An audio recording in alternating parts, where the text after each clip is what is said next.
Okay, on this video, you're going to learn how to set up a dihybrid cross. Di, as you see right here, means two, something that we're talking about. It has two traits. So first, let's set up a 4x4 Punnett square. Okay, I've set up my 4x4 square.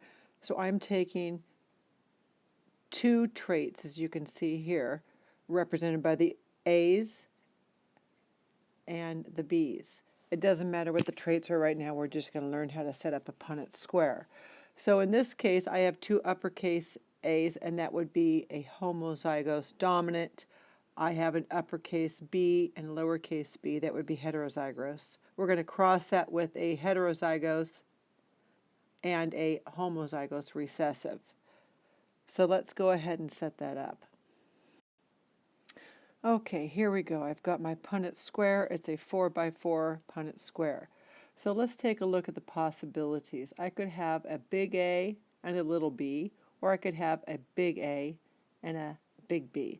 Let's go ahead and write those out. A big A and a big B, a big A and little b. I could also have a big A and little b. We have to take the other allele. So let's write that one out. And then I could also have a big A and a little b right here. Okay, now let's do this one. We have a big A and a big B, a little b, I'm sorry, a big A and a little b. Let's write those down. The other allele, the lowercase a, could be crossed with a little b,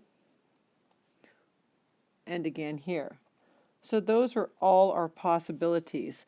Let's go ahead and solve for this. Okay, you can see I've written in the first two squares. You simply bring the A's down, keep the A's together because they represent one trait, then bring the B's down and keep the B's together because they represent another trait. It'll be easier for you to see. We're going to go ahead and just complete this all the way through, so if you can bear with me here. You should be working on this on a piece of paper with me. And we should finish about time together. I'm still writing these.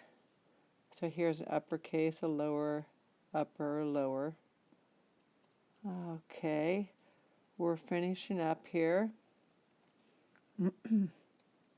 It's important to keep the traits together. The A's represent one trait, and the B's represent another trait.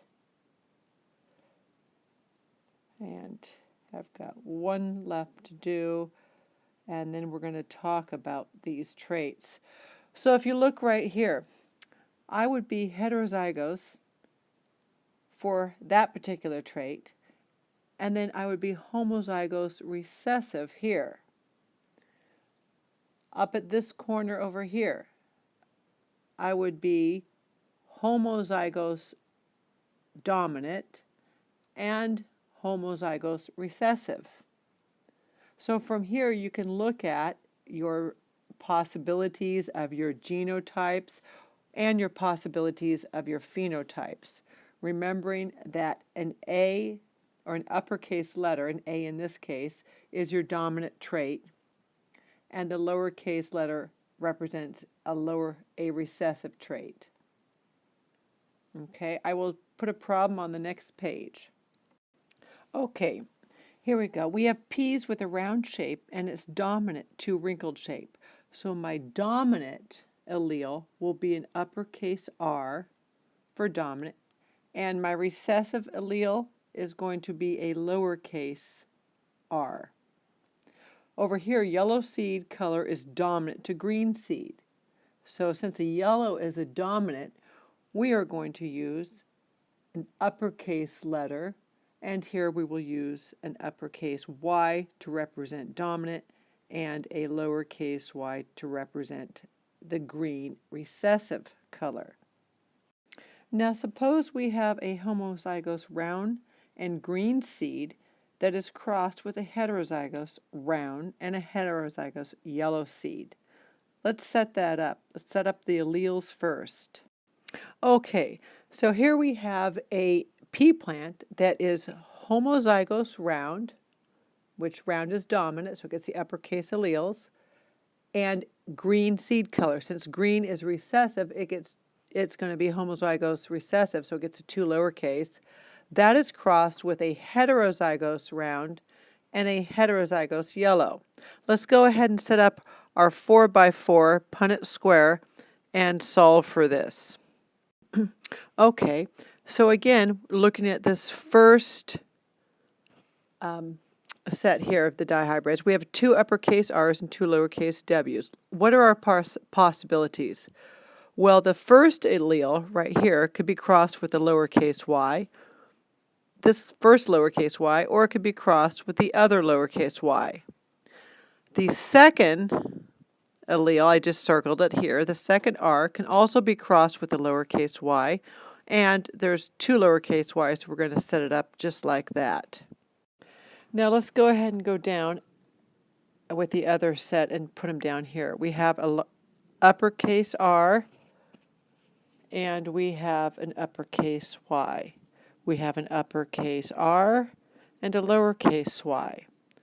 Let's go ahead and do the next one. We have a lowercase r and an uppercase y. We have a lowercase r and a lowercase y. Now let's solve for these. At this point, stop the video, go ahead and fill out your entire 4x4, and then see if yours matches mine. Okay, does it match? Okay, now let's ask some questions. What are the chances of the offspring being homozygous for a round seed? So let's go ahead. Homozygous for a round seed, so we're looking at the uppercase R's. We need 2 of them. There's 1, there's 2, there's 3, 4, 5, 6, 7, 8. And do I have any more? No, so that would be 8 out of 16, or we could simplify this to be what? Simplify it to be 1/2. Let's ask another question. This time you try to solve for it before I reveal the answer. This time the answer will be in blue ink. What are the chances of the offspring being heterozygous for both the seed shape and the color? Okay, and if we look at this, we're going to see that we have heterozygous. We have 1, 2, 3, 4, and that would be it. So we write that as 4/16, or we can simplify that to be 1/4. That's it for today. I hope you understand the dihybrid crosses and how to make a 4x4 Punnett square.